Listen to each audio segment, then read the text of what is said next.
Es un gusto y un honor estar esta noche junto a Marcelino Champo, un escritor chiapaneco, joven todavía. Hay que definir qué significa joven.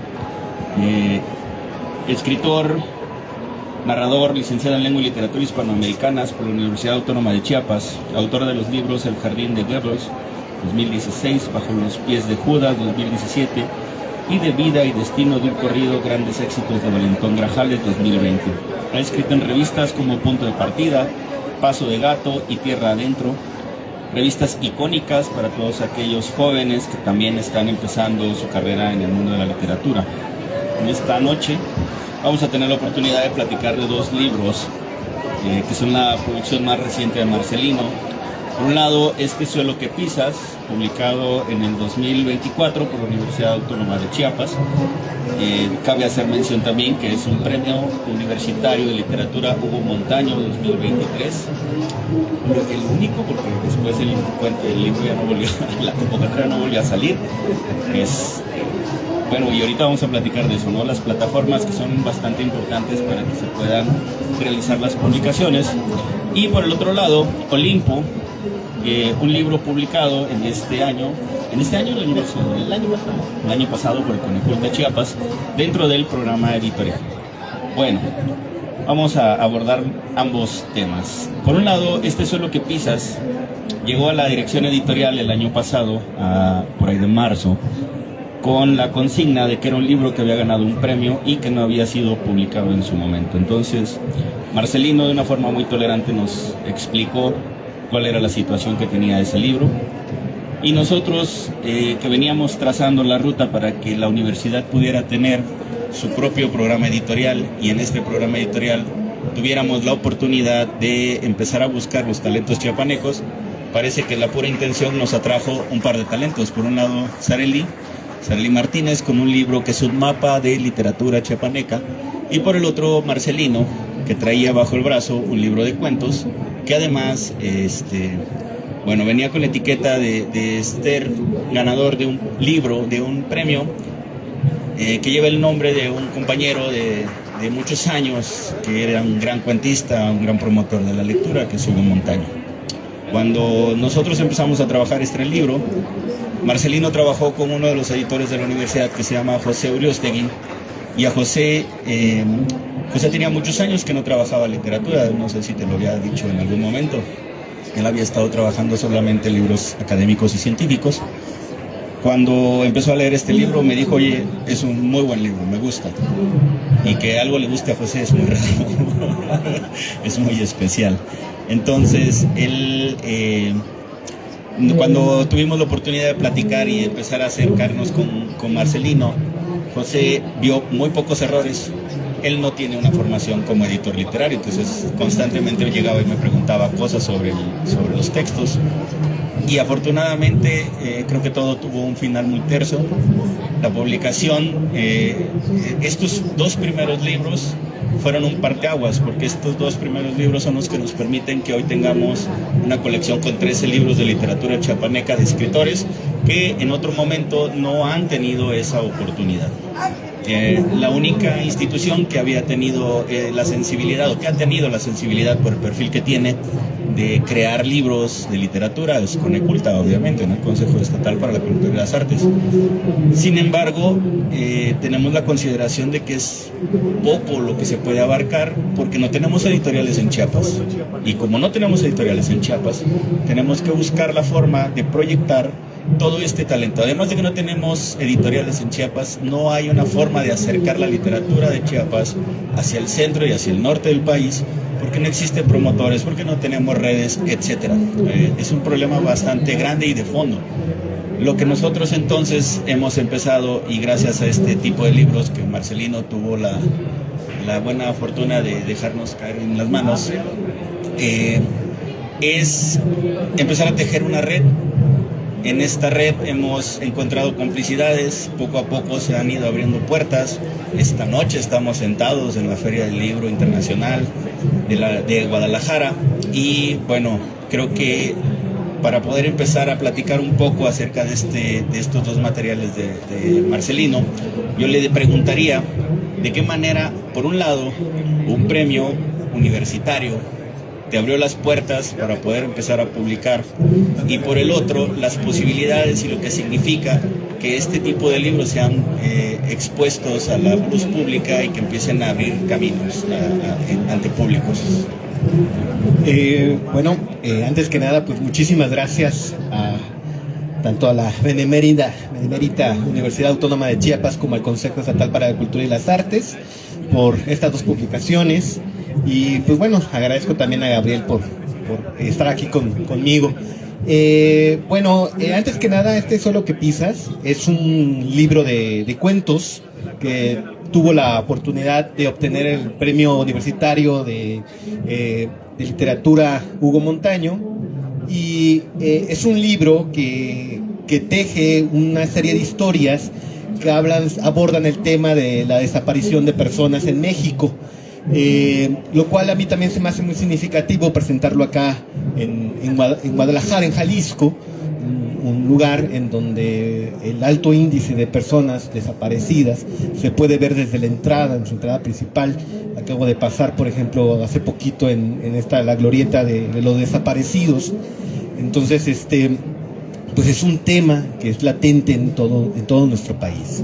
Y pues yo agradezco que este perfil que tienen en esta visión de la editorial de toda esta colección, que no solamente están abriendo las puertas a jóvenes y a escritores de distintas partes de Chiapas, sino que también pues establecen un diálogo, ¿no?, con el presente y con diferentes voces narrativas, ¿no?, que están surgiendo hoy en día. Entonces, para mí significó mucho porque también es una manera de acercarse pues a las nuevas generaciones. Ya el libro se puede conseguir no solamente de manera física, sino también de manera electrónica en EPUB, ¿no?, en esta el apps, ¿no?, de la Benemérita Universidad de Chiapas, lo cual está bastante interesante.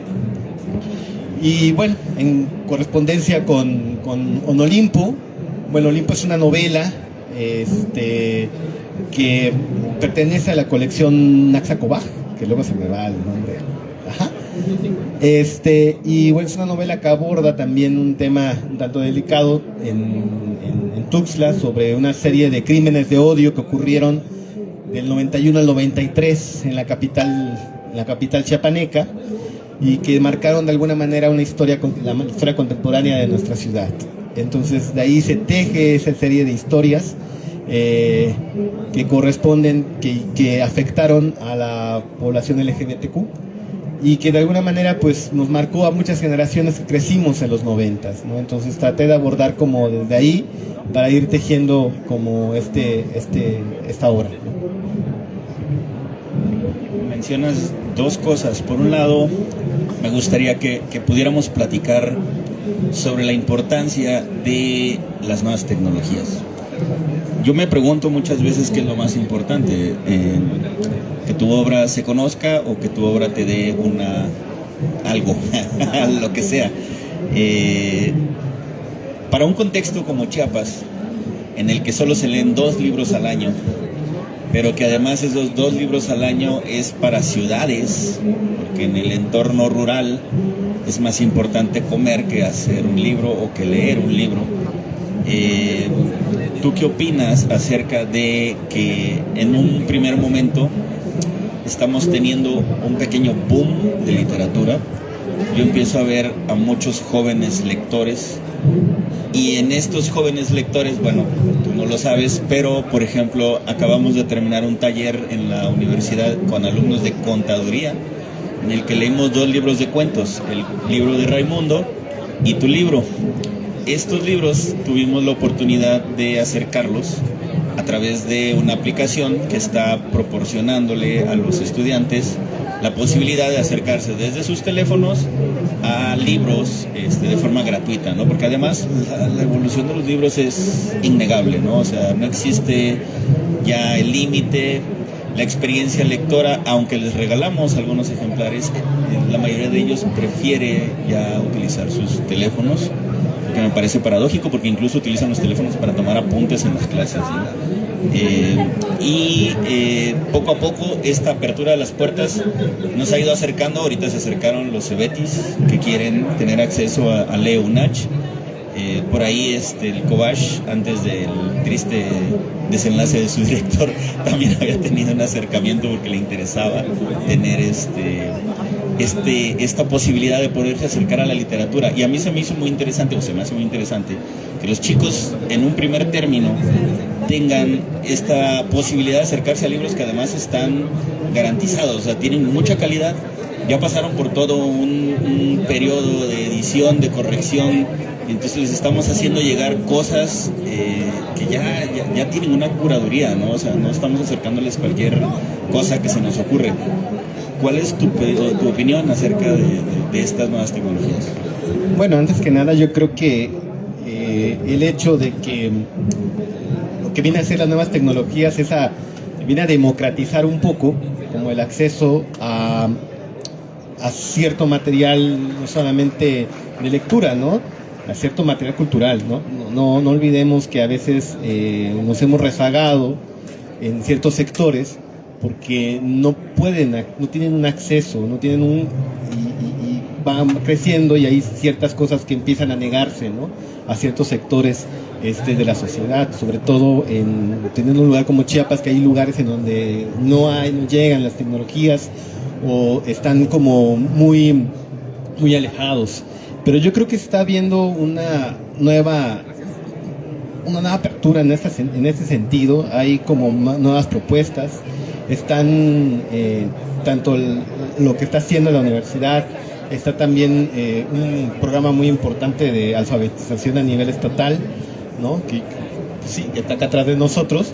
Y también está pues las editoriales independientes o las mismas autores se han tratado de dar a conocer su trabajo en distintos puntos, ¿no? Y yo creo que ahorita a mí me sorprende que, por ejemplo, ya lo que me acabas de comentar, que hay un libro, por ejemplo, publicado con jóvenes escritores, con jóvenes escritoras, ¿no? Que ya están publicando y dando a conocer su trabajo y un trabajo bien hecho. Cuando a nosotros nos costaba un poquito, ¿no? En nuestra época nos costaba un poquito más, y que no está mal, ¿no? Porque hay cuestiones que deben de ir como picando piedra, pero también de dar esa libertad, de dar a conocer las nuevas voces que están surgiendo, ¿no? Y yo creo que las nuevas tecnologías tienen a democratizar estas cuestiones. Y creo que Chiapas en este sentido está reviviendo en muchos sectores educativos y culturales, ¿no? Con este proyecto que te digo de alfabetización, pero también con este tipo de proyectos, por ejemplo, de publicaciones, ¿no? Tanto de la UNACH como de Coneculta. En el caso de Coneculta, pues hay ensayo, hay poesía, se abre una convocatoria cada año para publicar. Entonces yo creo que ese tipo de iniciativas pues acerca la lectura y las nuevas voces de narrativas, de poesía, de ensayo del sur. Yo creo que también esto es muy importante, que el sur vaya ganando pues un poquito de presencia a nivel nacional, más allá de las voces ya conocidas, más allá de la poesía que tiene un peso. Chiapas tiene un gran peso en poesía, pero también que vayan conociendo las voces de ensayo, las voces de la novela negra, que está viendo una novela negra, de teatro, ¿no? Y que toda esta parte de Chiapas y de la parte del sureste pues vaya abriendo camino, ¿no? Y creo que este es un buen punto y es una buena plataforma, ¿no? La Feria del Libro, ¿no? Para darnos a conocer. Oye, yo tengo una duda, ¿fuiste a Japón? Es que el primer cuento de esta antología de cuentos se llama En la mira de los kamikazes, y haces toda una locución a un personaje. Entonces... bueno, no, pues es que pues como Agustín Lara, ¿no? Agustín Lara no fue a España y escribía de Granada, ¿no? Entonces, pues, ¿por qué Japón? A mí me gusta mucho la cierta cultura oriental. Me gusta mucho el cine de Kurosawa, ¿no? Y mi esposa es muy fan de la cultura oriental también, ¿no? Entonces, les quise escribir una historia no me salen las historias románticas, ahí se lo quedé de ver, pero lo más romántico. Entonces, quise estructurar una historia en un país que de alguna manera le significa mucho a ella y que también a mí me marcó tanto en la literatura con Kenzaburo Oe, ¿no? Con Mishima, ¿no? Y que de alguna manera nos ha dado como ciertas resonancias en nuestra cultura, ¿no? O sea, tanto en los cómics como en los animes, ¿no? En todo este boom que está habiendo últimamente, ¿no? Entonces, y lo quise juntar también con algo tan popular que es la lucha libre. Es un cuento que aborda el tema de un joven luchador en Japón que su sueño es venir a México y debutar en el Coliseo, en la Arena México. Pero pues hay un montón de peripecias y bueno, un final un poco, sí, triste, pero esa es la historia de Japón. Ahora, pensando un poco en estos dos libros, pero también en una conversación que tenía yo hace rato con Rosy, parece que la violencia se vuelve el hilo conductor de las historias narrativas, en especial en un estado que ha sido marcado por la violencia sistémica, como es Chiapas, ¿no? O sea, los principales problemas de violencia en Chiapas vienen del mismo estado, vienen de la represión, vienen de la creación de cuerpos, en el caso de la época zapatista, de estos cuerpos paramilitares que estaban formados por militares para detener o contener a los zapatistas.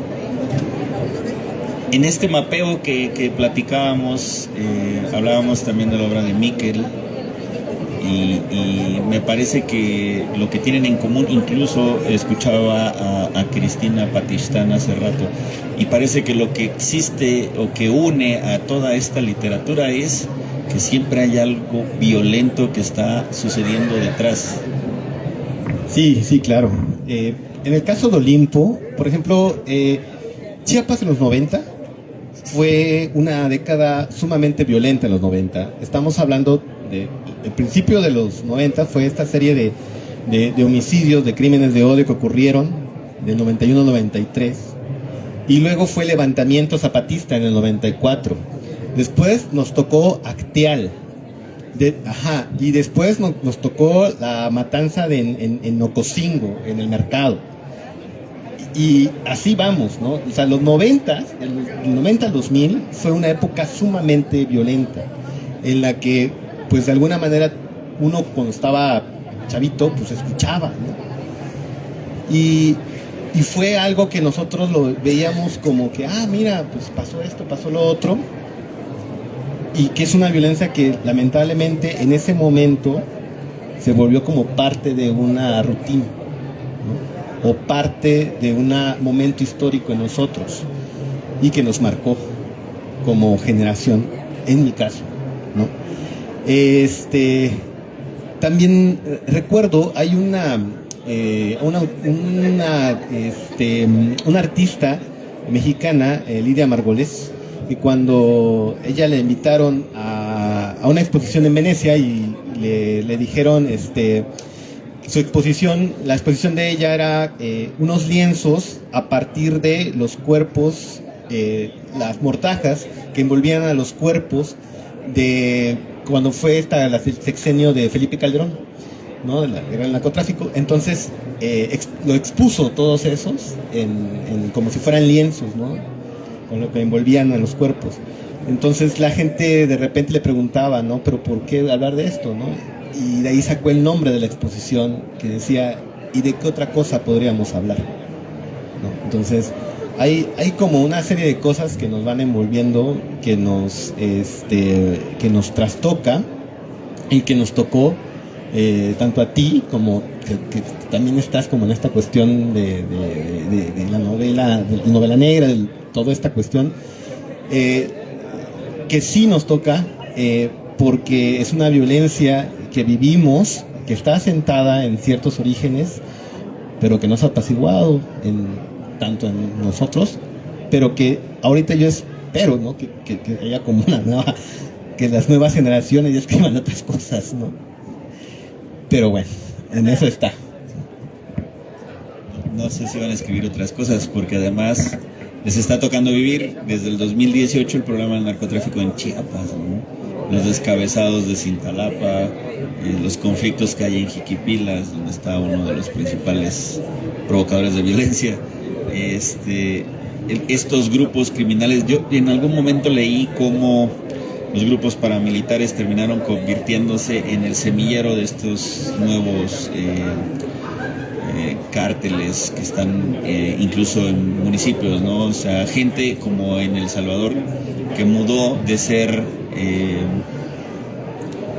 un pequeño ejército al cuidado de ciertas personas que de repente se quedan sin trabajo, vienen unos acuerdos de paz y entonces utilizan la experiencia que ya tienen para poderse volver líderes de actividades ilícitas. Y entonces esto volvió a explotar, ¿no? O sea, atravesamos un sexenio, el pasado, en el que la violencia fue la marca, o sea, todo lo que no habíamos vivido durante los primeros 10, 12 años de la guerra contra el narco, los vivimos exponencial en el sexenio pasado. Entonces, creo que eso va a marcar a todas estas generaciones de chavos, porque los veo, los leo y dices, es que ellos también están conscientes. Y una forma de visibilizar lo que de otra forma los medios tratan de esconder o tratan de minimizar es poniendo el dedo en la llaga, ¿no? Y la literatura creo que es una de las cosas que tiene que hacer, visibilizar.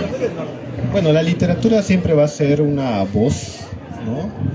Activa, que siempre va a dar a conocer diferentes perspectivas de la realidad, ¿no? De nuestra realidad que estamos viviendo.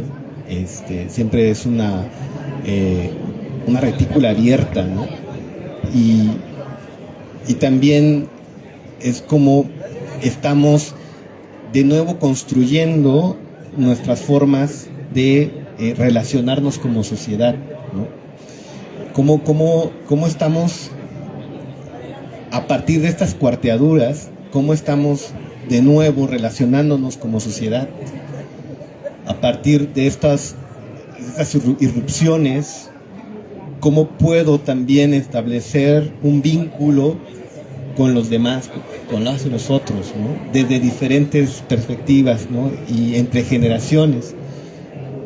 Aunque hay como una brecha generacional de repente, no solamente en cuanto a generación, sino también en cuanto a espacio, yo creo que estamos viendo, o de alguna manera las nuevas generaciones están buscando cómo relacionarnos, ¿no? A partir de estas cuarteaduras. Y creo que la literatura forma parte de eso, ¿no?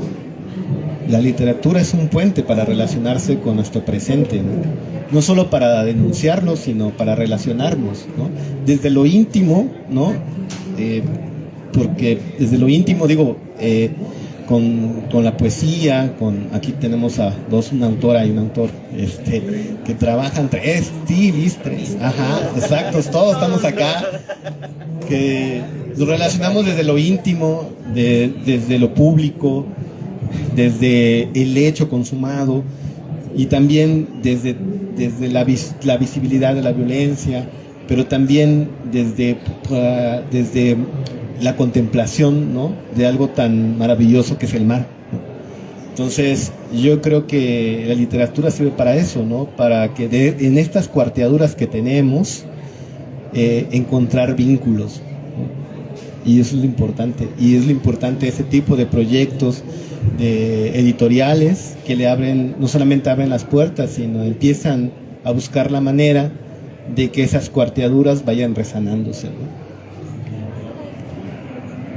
Y una vez que divagamos sobre la violencia, me viene la pregunta, ¿no? No era solo divagar. ¿Cómo tu proceso creativo relaciona o involucra todo esto, lo vuelve un chilmol? Seleccionas acciones que se terminan transformando en una historia. ¿Cuál es ese proceso? Y, bueno, ya respondiste un poco a esta violencia, pero ¿por qué tiene que estar en lo que tú haces? bueno, yo soy como un autor temático. Me gusta mucho trabajar por temas, temas que a mí me interesan y todos los libros que he sacado es un tema en específico, ¿no? Que voy desarrollando de distintas perspectivas, es lo que yo trabajo. Y bueno, yo estuve 15 años haciendo teatro y siempre pienso las acciones o todo lo que pasa a manera de escenas, ¿no? ¿Qué me gustaría ver o qué escena estoy imaginando? Y simplemente lo que hago es ver qué personaje hace tal y cual cosa. Siempre he dicho que el personaje no es lo que piensa ni lo que dice, es lo que hace. Entonces sus acciones justifican su mundo. Entonces yo me baso en eso y empiezo a tejer como todas estas historias a partir de una acción. Y esa acción, cómo se va yendo más y más y más, una resonancia, ¿no? Como la piedra que choca y empieza a ver como resonancias, ¿no? Con otros personajes. Entonces yo trabajo así y trabajo sobre temas que me llaman la atención. Acabas de hablar del teatro, de la colección de la universidad. Creo que la mitad de ellos hacen o hicieron teatro. Y veo, paradójicamente, que todos ellos se han bifurcado. De tal manera que no tenemos este año más novelas que poesía, por ejemplo, ¿no? O sea, tenemos solo un libro de poesía, un libro de una novela, tenemos uno de minificción, tenemos uno de teatro, tenemos uno de ensayo, etc. No está hecho a propósito. Simple y sencillamente estas voces fueron encontrando sus caminos. El tuyo, el teatro te ha marcado. Por ejemplo, yo leo tus diálogos y son diálogos muy asertivos, ¿no? O sea, son breves, no explican de más.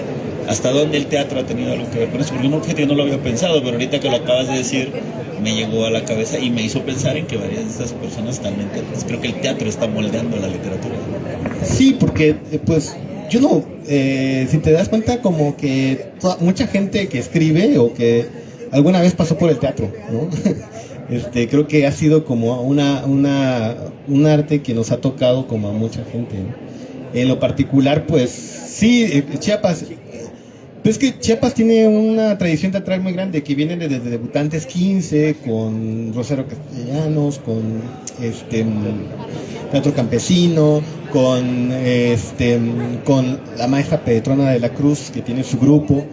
Ajá, entonces sí, o sea, hay una gran tradición de teatro, ¿no? Entonces, obviamente, mucha gente que tenemos curiosidad, de repente, a veces nuestro primer acercamiento es con un grupo de teatro. Porque tú vas a una universidad, a una preparatoria y siempre hay un taller de teatro, ¿no? Entonces, pues ese es nuestro acercamiento. Y en lo particular, pues yo sí me adentré durante un gran rato de mi vida y me marcó y muchas cosas yo la pienso desde la escena, ya no tanto la dramaturgia, sino del montaje, y pienso desde ahí, pues, cuando empiezo a escribir, ¿no? Aunque lo mío esté dirigido ya no a la escena, sino a la literatura, ¿no?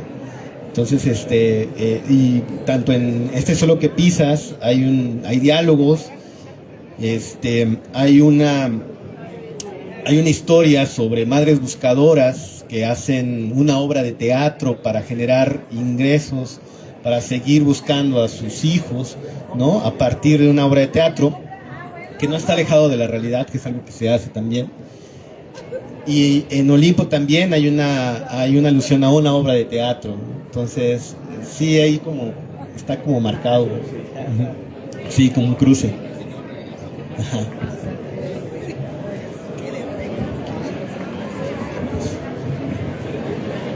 Bien. Sí, me parece interesante. Y bueno, vamos a pasar a una lectura para que conozcamos qué es lo que hace nuestro autor, ¿no? En este caso ¿te parece? Fragmento de Este Suelo y de Olimpo, ¿no? Hay que ser parejos. Va. Entonces vamos primero con Olimpo.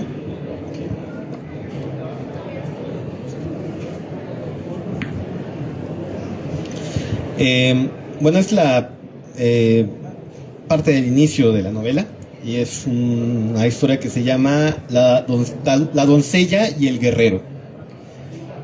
Javier era un santo.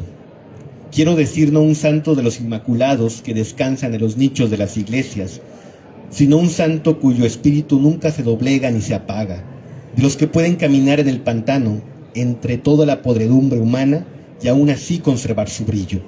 Siempre lo vi como la reencarnación de San Sebastián, bello, pulcro, la paz consigo a pesar de las flechas, a pesar de las heridas, un Prometeo moderno en las entrañas de una ciudad caníbal. Se ganó la vida con la paciencia y templanza de un cazador.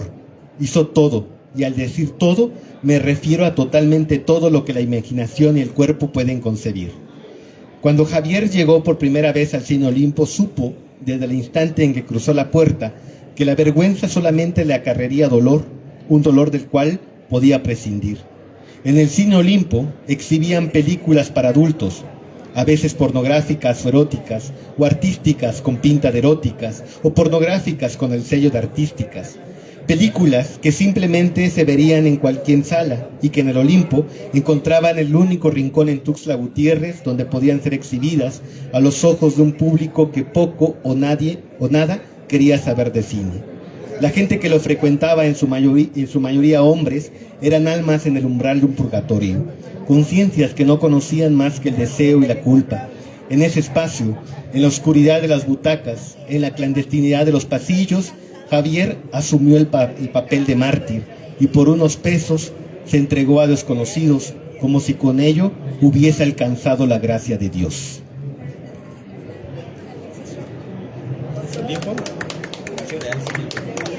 Ese es el Rex. Ya le puso Olimpo. No sé.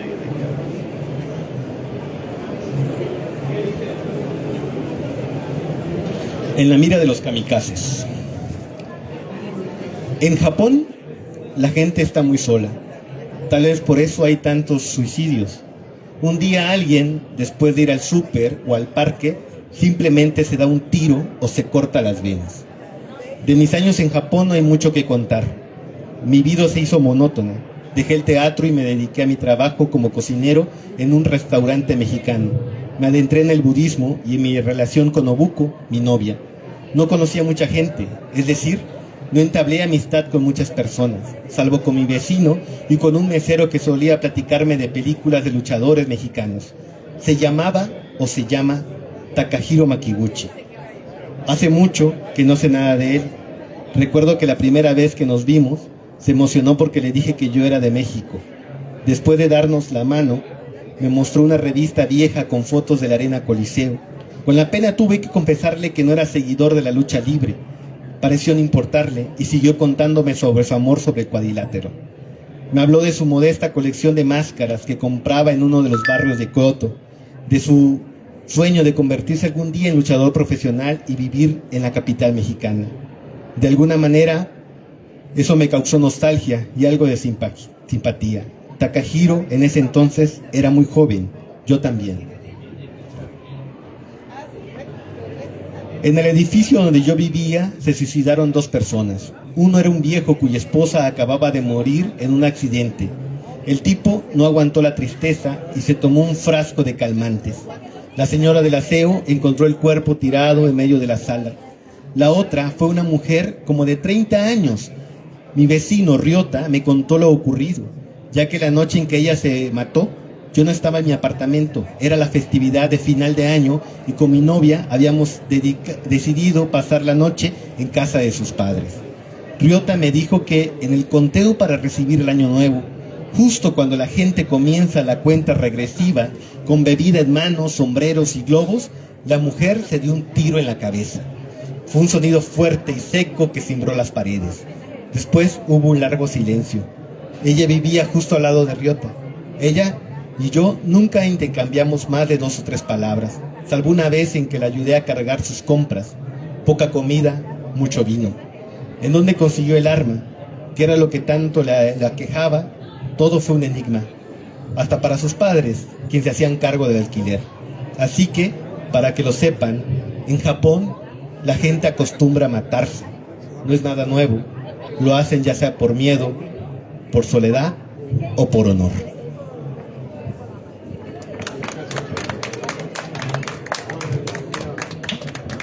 Muchas gracias, Marcelino. No sé si alguien del público quiere hacerle alguna pregunta al autor. Te agradezco mucho que hayas tenido esta noche el tiempo, las ganas de venir al Pabellón Chiapas a presentar tu obra. Ojalá que sigas igual de prolífico, que Chiapas pueda seguir gozando de una obra sólida, y en especial que esta obra, pues por un lado se siga abriendo camino y por el otro le abra camino a otras personas, ¿no? Que creo que también es igual de importante. Por ahí en alguna ocasión me dijeron que los argentinos son muy chidos porque cada vez que logran algo en lo literario abren una puerta y meten el pie, o sea, el pie lo meten para que quede abierto y el resto de Latinoamérica también se vaya filtrando. Argentina es la gran meca de la literatura en español, ¿no? Y ojalá que eso también se aplique a lo que tú haces, que estas oportunidades que tú estás teniendo se vayan agrandando y la gente que toma decisiones vea, ¿no?, el talento y la calidad de la literatura que se puede hacer en Chiapas, y esto también repercuta en otras generaciones. Bueno, pues muchas gracias, y muchas gracias a la universidad y al Coneculta, y ojalá acérquense al pabellón de Chiapas, conozcan la literatura y el trabajo que se está haciendo en el sur, conozcan la colección Axacobaj, conozcan la colección Voces que Cuentan de la Benemérita Universidad Autónoma de Chiapas, y acérquense al sur, ¿no? Gracias. Hora de vacaciones.